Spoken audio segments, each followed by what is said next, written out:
பிற்சேர்க்கை. ஜெசிமன் brand அவர்களுடன் தேவப்பணி செய்த உடன் மிஷனரி டி மார்லிங் ஜெசிமனை குறித்து கொடுத்த முதலாம் சாட்சி. திரு ஜெசி பிராண்ட் 1907 மிஷன் ஸ்தாபனத்தில் ஆங்கில பிரிவின் ஊழியனாக அந்த வருட கடைசியில் சென்னைக்கு வந்தார். அங்கிருந்து தென்னிந்தியாவின் சேலம் ஜில்லாவில் உள்ள சேந்தமங்கலம் என்னும் ஊருக்கு 1908 தனது முதல் தமிழ் பரீட்சை முடித்த பிறகு மாற்றப்பட்டார்.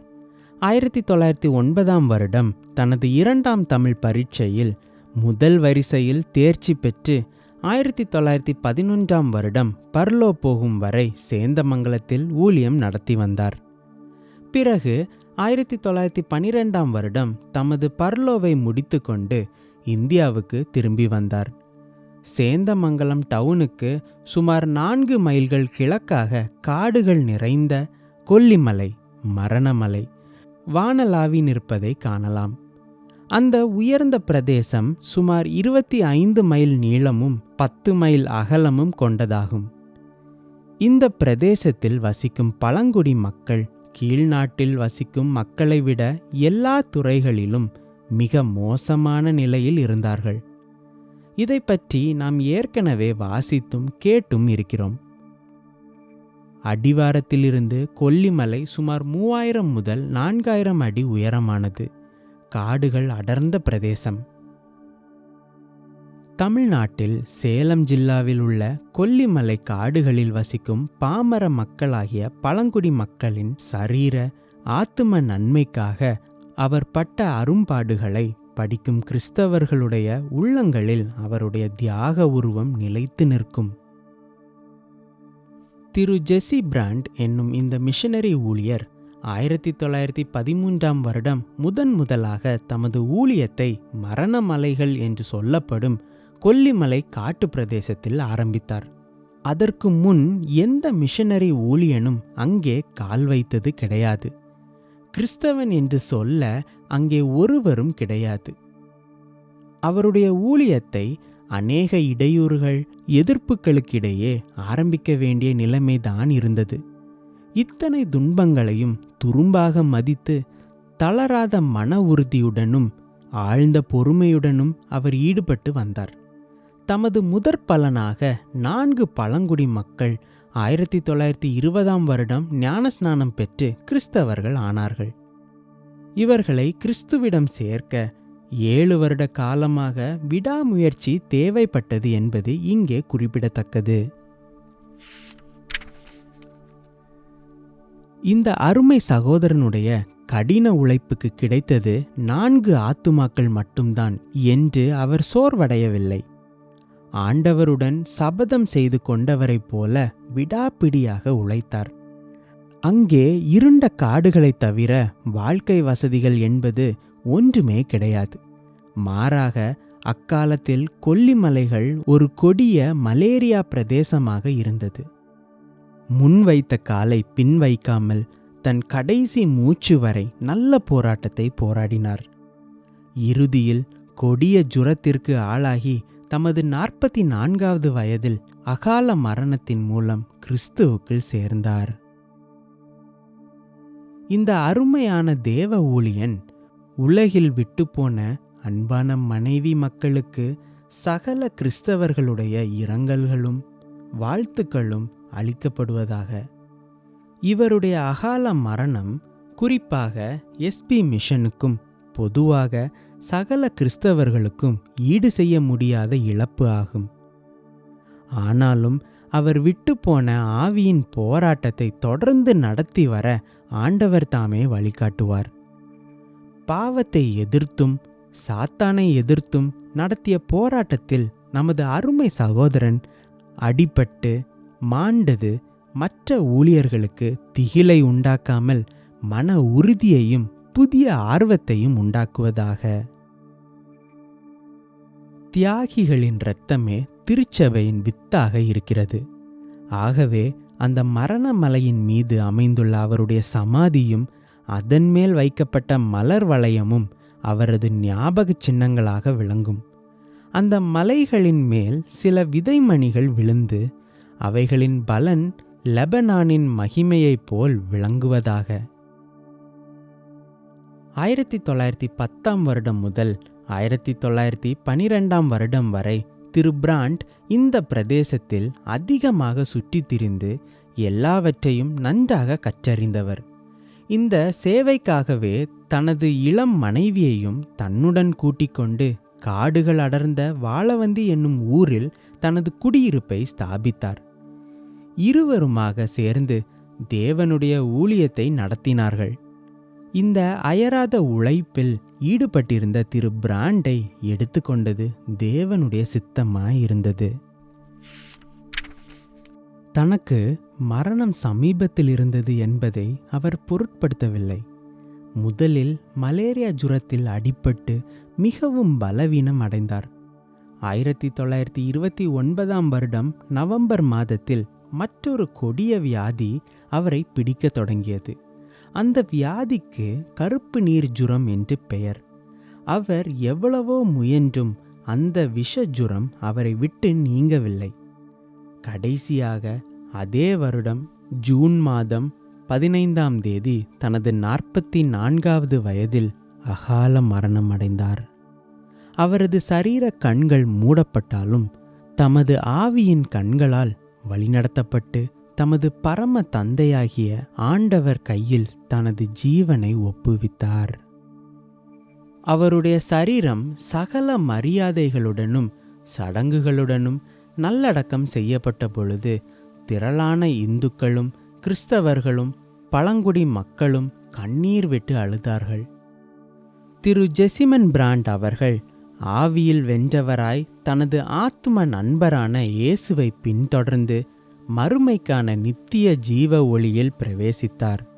இவருடைய மரணத்தால் எஸ்பி மிஷனுக்கு ஏற்பட்ட நஷ்டம் ஈடு செய்ய முடியாதது.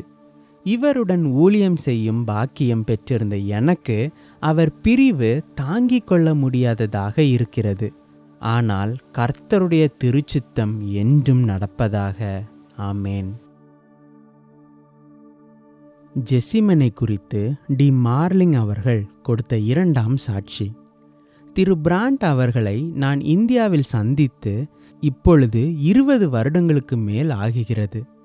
அச்சமயம் அவர் தனது மிஷனரி ஊழியத்தின் ஆரம்ப கட்டத்தில் இருந்தார்.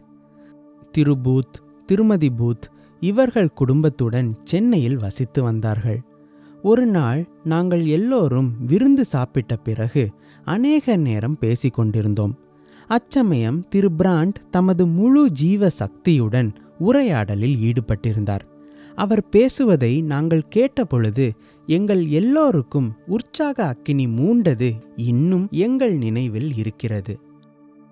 நாங்கள் சந்தித்த அந்த வருட கடைசிக்குள்ளாகவே சேந்தமங்கலத்திற்கு ஊழிய மாற்றம் பெற்று நாங்கள் அனைவரும் எளிய குடிசைகளில் குடியேறினோம். திரு ஜெசிமன் பிராண்டுக்கு கிடைத்தது ஒரு புல்கூரை அறைதான். ராப்பகலாக அந்த அறைக்குள் எலிகளின் அட்டகாசங்களை சகித்து கொண்டு காலம் தள்ளினார். ஆனால் அவர் வாயிலிருந்து ஒரு முணுமுணுப்போ குறை கூறும் வார்த்தையோ எழவில்லை. மாறாக இரவு நேரங்களில் எலிகளை வேட்டையாடுவதை மிகவும் ரசித்தார் என்றே சொல்லலாம். அச்சமயம் திரு பிராண்ட் தமது ஊழியத்திற்கு இன்றியமையாததான தமிழ் மொழியை கற்றுக்கொள்வதில் அபாரமான உற்சாகம் காட்டினார். 2 தமிழ் பரீட்சைகளையும் ஒரே சமயத்தில் முடிப்பது என்றும் குறிக்கப்பட்ட பாடத்திட்டத்துக்கு மேல் உள்ள பாகங்களையும் முன்கூட்டியே கற்று முடித்து விடுவது என்றும் கங்கணம் கட்டி கொண்டார். இந்த விடாமுயற்சியின் பலனாக இறுதி பரீட்சை கெடுவிற்கு அதிக முன்னதாகவே தமிழ் மொழியில் நாங்கள் வியக்கத்தக்க பயிற்சி அடைந்து விட்டதும் அல்லாமல் தமிழ் மொழியில் அங்குள்ள சாதாரண மக்கள் பேசுவதைப் போலவே தானும் பேச கற்றுக்கொண்டது எங்களுக்கெல்லாம் மிகுந்த ஆச்சரியமாக இருந்தது. புத்தக தமிழ் மொழியை அவ்வளவு படித்து விட்டோம் என்றெல்லாம் சிலர் பெருமை பேசுவார்கள். புத்தக தமிழ் கற்றுக்கொள்வது பிரமாதம் அல்ல. தமிழரைப் போலவே தமிழில் பேச கற்றுக்கொள்வதுதான் பிரமாதம். இவ்விஷயத்தை திரு பிராண்ட் ஏற்கனவே உணர்ந்து வைத்திருந்தார். இத்தனை அழகாக தமிழ் மொழியில் தேர்ச்சி பெற்றதை பற்றி திரு பிராண்ட் ஒரு வார்த்தை கூட பேச மாட்டார். மாறாக தம்மை ஒரு மாணவனாகவே கருதினார். எந்த ஒரு சிறு பிரசங்கமாகட்டும், ஜெபமாகட்டும் நன்றாக தயார் செய்யாமல் பேச மாட்டார். இவருக்கு இயற்கையாகவே துணிச்சல் அதிகம். எதற்கும் துணிந்து நிற்பார். எதையும் மறைத்தும் மழுப்பியும் பேசும் சுபாவம் அவருக்கு அறவே கிடையாது.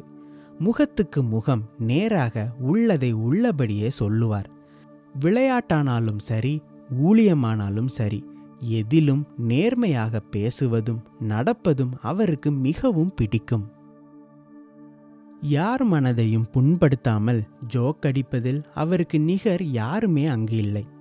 சில சமயம் மிருகங்களிடமும் தமது வேடிக்கைகளை காண்பிப்பதுண்டு. சேந்தமங்கலத்தில் எங்கள் குடியிருப்புக்கு குறும்புக்கார குரங்குகள் அடிக்கடி விஜயம் செய்து தங்களது சேஷ்டைகளை காட்டாமல் போவதில்லை. ஒரு சமயம் திரு பிராண்ட் முன்னேற்பாடாக மின்சாரம் ஏற்றிய ஒரு சிறு பேட்டரியை பக்குவமாக வைத்துவிட்டு வேடிக்கை பார்த்து நின்றது இன்னும் எனது மனக்கண்கள் முன்னால் நிற்கிறது. துணிச்சல் நிறைந்த தலைக்குரங்கு ஒன்று அந்த பேட்டரியை நோண்டிவிட்டு லேசாக ஷாக் அடிக்கப்பட்ட கோபம் தாங்காமல் தன் பாஷையில் ஏதேதோ சாபம் போட்டுவிட்டு வயிறு புண்ணாகும்படி எங்களை சிரிக்க வைத்துவிட்டு ஓடி மறைந்து விட்டது. இன்னொரு சமயம் திரு பிராண்ட் அவர்களுடைய மனதில் என்ன யோசனைப்பட்டதோ தெரியவில்லை. எங்களுடைய பசுவின் கன்றை ஒரு போனி குதிரை செய்யும் வேலைக்காக பழக்கி வைப்பதில் இறங்கிவிட்டார். இந்த கொடுமையை கண்ட தாய் பசுவின் கண்ணீரை கண்டு அந்த கன்றுக்கு விடுதலை அளித்தார். தம் சிறு வயதிலிருந்தே நீச்சலில் மிகவும் கெட்டிக்காரர். அப்படியே குதிரை சவாரி செய்வதிலும் வேட்டையாடுவதிலும் துணிச்சல் மிகுந்தவர். குறிவைத்து துப்பாக்கி சுடுவதில் அக்காலத்தில் அவருக்கு ஈடு யாருமில்லை. தேவ ஊழியத்திலேயே ஊறி போனவர்கள் மற்ற எதிலும் ஆர்வம் காட்டுவது அபூர்வம்தான். ஆனால் பிராண்ட் இதற்கும் ஒரு விதிவிலக்கு. தேவ ஊழியத்தில் அவர் அலாதியான ஆர்வம் காட்டக்கூடியவர். அதே சமயம் தீங்கற்றதும் உடலுக்கு ஊக்கம் அளிப்பதுமான விளையாட்டுக்கள், கேளிக்கைகள் இவைகளில் பற்றுடையவர் என்பதற்கு அவர் எங்கள் சுற்றுப்புறத்தில் புகுத்திய விளையாட்டுப் போட்டிகள் சாட்சியளிக்கின்றன. இவ்வகை விளையாட்டுக்கள் தேக பயிற்சியோடு நின்றுவிடாமல் சுற்றிலும் இருந்த பழங்குடி மக்கள் சமுதாயத்தின் இளைஞர்களை ஈர்ப்பதற்கு தூண்டுகோலாய் விளங்கிற்று. இது இவருடைய ஆவிக்குரிய ஊழியத்தின் ஒரு ஆயுதமாகவே இருந்தது என்று சொல்லலாம். திரு ஜெசிமன் பிராண்டுடைய துணிச்சல் மிக்க செயல்களில் செங்குத்தான மலைகளின் மீது ஏறுவதும் ஒன்றாகும். ஒரு சமயம் நாங்கள் திரு பிராண்டை எங்கள் சாகச தலைவனாக வைத்து காடுகள் கடந்து வானளாவி நிற்கும் கொல்லிமலை சிகரத்தை அடைவது என்று திட்டமிட்டோம். எங்கள் தலைவர் பிராண்ட் எங்களை எப்படி நடத்தி சென்றார் என்றும், மலையேறும் முயற்சியில் நாங்கள் எத்தனை வெற்றி பெற்றோம் என்றும், இன்னும் நாங்கள் கண்டவைகள் காணாதவைகள் இவைகளை பற்றி என்னென்ன முடிவுகள் செய்தோம் என்பதற்காக ஒரு சிறு சரித்திர கதையை எழுதி வைத்தோம். இந்த கதையெல்லாம் ஏற்கனவே பல சமயங்களில் சொல்லப்பட்டும் எழுதப்பட்டும் படங்கள் எடுக்கப்பட்டும் மரணமலை ஏறிய படலம் புளித்து போன ஒரு சாகச வரலாறு ஆகிவிட்டது. அவைகளை மறுபடியும் இங்கே சொல்லுவது தேவையற்றது. அந்த மலைத்தொடரின் ஒரே ஒரு மலையை பற்றி மாத்திரம் ஒரு சில வார்த்தைகள் சொல்லுவது இந்த சந்தர்ப்பத்துக்கு ஏற்றதாக இருக்கும் என்று நினைக்கிறேன். கீழே உள்ள சற்று உயர்ந்த சமபூமியின் கிழக்கு கொடியிலிருந்து கிடுகிடு பள்ளத்தாக்கை விழுங்குவது போல் பார்த்தவரை பிரமிக்கச் செய்யும் ஒரு மலை உண்டு. இந்த மலை அடிவாரத்திலிருந்தே நேர் செங்குத்தாக வளர்ந்து வானளாவி நிற்கிறது. இந்த மலையின் சிகரத்தில் எங்கள் கால் மிதிப்பதுதான் எங்களது தீராத ஆவல். கோடைக்காலமாகிய மே மாதத்தில் ஒரு நாள் காலையில் மலையேறும் வேலைக்கு தயாராகி புறப்பட்டோம். எனது குடியிருப்பு அந்த மலைக்கு வடக்கிலும் திரு பிராண்டின் குடிசை வாழவந்தியிலும் இருந்தன. நாங்கள் இருவரும் முன்னேற்பாட்டின்படி சில மைல் தூரத்தில் இருந்த மிஷன் ஸ்டேஷனில் சந்தித்து பிறகு அங்கிருந்து கிளம்பினோம். நாங்கள் சென்ற மலைப்பகுதி பக்கமாக அதற்கு முன் வெளியார் யாரும் சென்றதில்லை. எங்களுக்கும் அதுவே முதல் தடவையாகும். வழி நெடுக கண்கொள்ளாத இயற்கை காட்சிகளை ரசித்து கொண்டே முன்னேறி சென்ற கடின முயற்சியின் பிறகு மலையின் சுவரை அடைந்தோம். நாங்கள் நின்ற இடத்திலிருந்து கீழ்நோக்கி பார்த்தால் அடிவாரம் காண முடியாத பாதாளம் போல் காட்சியளித்தது.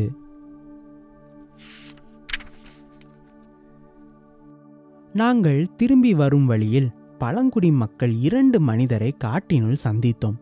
அவர்கள் புரிந்து கொள்ளும் வகையில் சுவிசேஷத்தை சொல்ல திரு பிராண்ட் ஆரம்பித்தார். அவர் என்ன செய்தாலும் செய்யாவிட்டாலும் சுவிசேஷம் சொல்லுவது தவறாது. அவருடைய எல்லாம் வல்ல தலைவராகிய இயேசு கிறிஸ்து தமது சேவைக்காக அவருடைய சீரிய பண்பு, மனோதிடம், ஊக்கம், துணிச்சல் ஆகிய தாளந்துகளை பிரயோகித்து தென்னிந்தியாவின் ஒரு கடினமான இடமான மரணமலை பகுதியை திரு பிராண்டுக்கென்றே ஒதுக்கி வைத்தார் போலும். ஆண்டவராகிய கிறிஸ்து பரிசுத்த பவுலுக்கு சுவிசேஷ ஊழியத்தை ஒப்புவித்து, பவுலே, திடமாயிரு, ராஜாக்களின் முன்பு உன்னை நிறுத்துவார்கள், எனக்காக நீ அநேக பாடுகளை அனுபவிக்கப் போகிறாய் என்று சொன்னார். ஒரு புதிய கிறிஸ்தவனுக்கு இந்த கடினமான கட்டளை பயத்தையும் திகிலையும் உண்டாக்கும் என்பதை கிறிஸ்து முன்கூட்டியே அறிவார். ஆனால் ஆண்டவர் பவுல் எத்தனை தைரியமும் துணிச்சலும் படைத்தவர் என்பதையும் அறிவார். ஆகவே தான் பவுலுக்கு கடினமானதும் ஆபத்துக்கள் நிறைந்ததுமான வேலை கொடுக்கப்பட்டது. இளைஞர்களாகிய ஆண்களே, வாலிப பெண்களே, இயேசு கிறிஸ்துவுக்காக எதை செய்யவும் துணிந்து நிற்க வேண்டிய காலம் முடிந்துவிட்டது என்று நினைக்காதீர்கள். தேவ ஊழியர்கள் கால் வைக்காத இடங்களும் அவர்களுடைய சுவிசேஷத்தின் குரல் கேட்கப்படாத இடங்களும் இன்னும் ஏராளம் உண்டு. ஆபத்துகளும் இடர்பாடுகளும் இன்னும் உண்டு. கிறிஸ்து கொல்கொதாவை நோக்கி சிலுவையை சுமந்து துணிந்து சென்றாரே. விசுவாசத்தில் திடமுள்ளவர்களாய் ஜெபித்தலை உங்கள் கவசமாக்கி அப்போஸ்தலர்களும் தியாக ஆத்துமாக்களும் முன்னோடிகளாக சென்று கிறிஸ்துவுக்காக மரணத்தை ஏற்றுக்கொண்டவர்கள் உங்களுக்கு முன் சென்ற பாதையை பின்பற்றி நீங்களும் துணிந்து முன் செல்லும்படி திடமனதுள்ளவர்களாக இருக்கிறீர்களா? திரு பிராண்டுக்கு இயற்கையாகவே மிகுந்த புத்தி கூர்மை இருந்தது. ஆகையால் அவருடைய கல்வி திறமைக்காக கொடுக்கப்பட்ட ஸ்காலர்ஷிப் உதவி பணத்தை கொண்டு லிவிங்ஸ்டன் கல்லூரியில் மேல் படிப்புக்காக சேர்ந்தார். அங்கு நன்றாய் படித்து தேர்ச்சி பெற்றார். புதிய வேலைகள், முன் அனுபவம் இல்லாத விஷயங்கள், திடீரென்று வரும் பிரச்சனைகள், இவைகளை மிக திறமையுடன் சமாளித்து விடுவார். ஒரு சமயம் திரு பிராண்ட் ஐன்ஸ்டீன் என்னும் விஞ்ஞானி கண்டுபிடித்து வெளிப்படுத்திய சால்பு நிலை என்னும் நுணுக்கங்களை மிகவும் ஆர்வத்துடன் படிப்பதை கண்டேன். இது மட்டுமல்ல, கிப்பன்ஸ் என்னும் நூலாசிரியர் இயற்றிய ரோம சாம்ராஜ்யம் என்னும் சரித்திர ஆராய்ச்சி நூல், வெஸ்லியின் நிருபங்கள் மற்றும் டிவைட் என்னும் நூலாசிரியரின் புத்தகங்கள், இவைகளை மிகுந்த ஆவலுடன் படித்து தமது பொது அறிவை விருத்தி செய்வதில் திரு பிராண்டின் உற்சாகம் குறிப்பிடத்தக்கதாகும். வாசித்தவைகளையும் அதனால் தாம் பெற்ற அறிவையும் தமக்குள் வைத்து கொள்ளாமல் தாம் கண்ட ஒளியை மற்றவர்களும் காண வேண்டும் என்னும் தன்னலமற்ற அவரது மனப்பான்மை பாராட்டுதலுக்கு உரியதாகும். இன்னும் சொல்லப்போனால், நான் திரு பிராண்டை முதல் சந்தித்த சமயத்திலே அவர் வாசித்த புத்தகமாகிய பாணியனின் திரண்ட கிருபை மற்றும் கார்லைல் எழுதிய பிரெஞ்சு புரட்சி என்னும் புத்தகங்களில் தாம் வாசித்த கருத்துக்களை என்னுடன் விவாதிக்க தயங்க மாட்டார். சென்னை இலக்கிய சங்கம் என்னும் ஸ்தாபனத்திலிருந்து பல வகைப்பட்ட புத்தகங்கள் திரு பிராண்டுக்கு அடிக்கடி வந்து கொண்டிருக்கும். அவருடைய சொந்த நூல் நிலையமும் பெரிதாகி கொண்டிருக்கும். உன் முழு மனது உனது ஆண்டவரால் அருளப்பட்டிருக்கிறது. அதாவது ஆண்டவருடைய படைப்பாகிய இயற்கையின் மேல் அவருக்கு இருந்த பற்றும் பாசமும் ஆகும். இயற்கையின் விரிவையும் அதன் ஆழத்தையும் அதில் காணப்படும் ஜீவனுள்ள ஜீவனில்லாத எல்லாவற்றையும் உன்னிப்பாக கவனித்து அவதானிப்பது திரு பிராண்டிடம் காணப்பட்ட ஒரு விசேஷமான குணம். SBM ஹெரால்ட் என்னும் மிஷன் பத்திரிகையில் தான் செய்த இயற்கை அவதானிப்புகளை பற்றி நிறைய கட்டுரைகள் எழுதுவார். இதுவரை அநேகர் அறிந்திராத பல உண்மைகளை வெளியிட்டிருக்கிறார். கட்டெரும்பானாலும் சரி, காட்டில் திரியும் யானையானாலும் சரி, அவருடைய ஆராய்ச்சி கண்களுக்கு தப்ப முடியாது. மெல்லிய கொடிகள் பிரம்மாண்ட ஆலமரத்தை சுற்றி கொண்டிருப்பதை கூர்ந்து கவனித்து சிந்தனையில் ஆழ்ந்து விடுவார். அவருடைய உயிரை கொடிய நோய் கொள்ளை கொண்டு போவதற்கு சில நாட்களுக்கு முன் ஒரு சமயம் தன் மனைவியை நோக்கி, அன்பே கேள், எனது கண்கள் காணும் சகலத்தின் மேலும் என் அன்பை செலுத்தாமல் என்னால் இருக்க முடியவில்லை. அதோ பார், அந்த சிவப்பு மணி, அந்த சாம்பல் நிற பாறை, பச்சை பசேல் என்று காட்சியளிக்கும் அந்த வயல்வெளிகள்,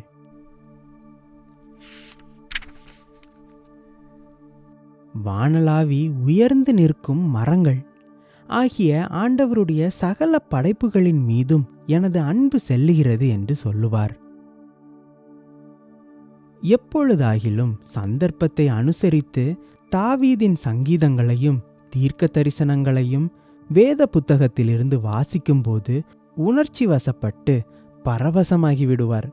அண்ட சராசரங்களின் படைப்பையும் அவைகளின் அற்புதங்களையும் அவ்வளவு அழகாக எழுதி வைத்த பரிசுத்தர்கள் மகாகவிகளின் இதயமும் எழுதுகோலும் உடையவர்களாகத்தான் இருந்திருப்பார்கள் என்று அடிக்கடி எங்களிடம் எடுத்து சொல்லுவார். ஒரு சமயம் திரு பிராண்டும் நானும் புகைவண்டி பிரயாணம் செய்து கொண்டிருக்கையில் உலகில் காணும் எல்லா மாய வினோதங்களை பற்றி நெடுநேரம் பேசிவிட்டு திடீரென்று என்னை பார்த்து, மலேரியா ஜுரத்தை உண்டாக்குவது கொசுக்கள்தான், ஆனால் எவ்வகையான கொசுக்கள் தெரியுமா என்று என்னை கேட்டுவிட்டு தானே பதிலையும் சொல்லிவிட்டார். உரையாடுவதில் திரு பிராண்ட் மிகவும் பக்குவம் வாய்ந்தவர். அதே சமயத்தில் ஆழ்ந்த பொறுமையுடன் மற்றவர்கள் பேசுவதை மௌனமாக கேட்டுக்கொண்டிருப்பார். அவருடைய விசாலமான இருதயத்தில் அன்பு, உதார குணம் இவை அன்றி மற்ற எதற்கும் இடமில்லை. இக்காரணத்தால் இவர்பால் அன்பு கொண்டு இவருக்கு நெருங்கி வந்தவர்கள் பலர் சில விஷயங்களை பெருமையாக பேசுவார்கள். அவருடைய போக்கை அறியாதவர்கள் திரு பிராண்ட் பேசுவது தற்பெருமை என்று தவறாக நினைத்துவிடலாம். நீங்கள் யாரை பற்றி பேசினீர்கள் என்று கேட்டால் தாம் கேட்டிருந்த யாரோ ஒருவருடைய பிரசங்கம் அல்லது ஜெபம் இவைகளை பற்றி பெருமையாக எடுத்து சொல்வார். மற்றவர்கள் பேசியது செய்தது மிகச்சிறிய காரியமாயிருந்தாலும் அதை பெரிதாக்கி பேசுவதுதான் அவருடைய தனிப்பண்பு. ஒரு சமயம் ஒரு மிஷனரி கூட்டத்தில் சில கொள்கைகளின் பேரில் காரசாரமான விவாதம் நடைபெற்றது. கூட்டம் முடிந்த பிறகு திரு ஜெசிமன் பிராண்ட் எழுந்து சென்று தம்மை எதிர்த்து வாதம் செய்தவருடைய கைகளை குலுக்கிவிட்டு அவரை மிகவும் புகழ்ந்து கொண்டார். இத்தகைய உயர்ந்த பண்பாட்டை சாதாரணமாக காண்பது மிகவும் அரிது. சுயவெறுப்பு என்பது உதார குணத்தின் உன்னத சின்னம் ஆகும். மேலும் கிறிஸ்தவனாகிய ஒருவனிடத்தில் காணப்பட வேண்டிய ஒரு முக்கிய அம்சம் ஆகும். இந்த குணம் திரு ஜெசிமன் பிராண்டிடம் அதிகமாக காணப்பட்டது என்று சொல்லலாம். கடும் மலேரியா ஜுரத்தில் பிடிக்கப்பட்டிருந்தும் சற்று குணம் கிடைத்தவுடன் மறுபடியும் கடின ஊழியத்தில் இறங்கிவிடுவார். அவருடைய டைரியின் அன்றாட குறிப்புகள் இவைகள்தான். மே 31, 1929 மாதாந்திர கூட்டங்களுக்காக தயாரித்தல். நெல் அறுவடை ஆரம்பம். ஜுரம் 101.5 டிகிரி. ஜூன் 1 ஜுரம் 104 டிகிரி. ஜூன் 2 மாதாந்திர கூட்டம். காலை எழுந்திருக்கும்போது 100 டிகிரி ஜுரம். பகலில் சற்று இறங்கிவிட்டது. பிரசங்கம் மத்தேயு 4ஆம் அதிகாரம் 19ஆம் வசனம். ராப்போஜனம். மாலை ஜப கூட்டம். மிஷன் ஊழியர்களின் சந்திப்பு. ஜூன் 10ஆம் தேதி கடிதங்கள். ஜுரம் 102.5 டிகிரி. இதுதான் திரு பிராண்டின் கடைசி குறிப்பு. அவர்கள் உபயோகித்த மேஜையை பார்த்தபொழுது அவர் இன்னும் ஏதேதோ வேலைகளில் ஈடுபட்டிருந்தது தெரிந்தது. திரு ஜெசிமன் பிராண்டின் கடைசி நேரம் எப்படி இருந்தது என்று அவருடன் கடைசி வரை இருந்த சில மிஷன் ஊழியர்களை கேட்டபொழுது அவர்கள் சொன்ன பதில் இதுதான். ஐயா, இவருடைய கதையை ஏன் கேட்கிறீர்கள்? தனக்கு ஓயாமல் ஜுரம் அடிக்கிறது என்பது ஒன்றுதான் அவருக்கு தெரியும். மற்றபடி அவர் சிகிச்சைக்காகவோ ஓய்வுக்காகவோ கவலைப்பட்டவர் அல்ல. தன் ஊழியத்திற்காக தன்னையே தியாகம் செய்துவிட்டார். அவர் செய்த கடைசி பிரசங்கம் அவருடைய ஜீவிய சரித்திரமாக அமைந்துவிட்டது. தன் கடைசி பிரசங்கத்துக்காக அவர் தெரிந்து கொண்ட வசனம் இதுதான். ஒரு கோதுமை மணியானது நிலத்தில் விழுந்து செத்தாலன்றி அது பலன் கொடாது. அது செத்தால் மாத்திரம் மிகுந்த பலன் கொடுக்கும் என்பதே. அவருடைய தியாகத்தின் பலனை நாம் சீக்கிரத்தில் காண வேண்டும்.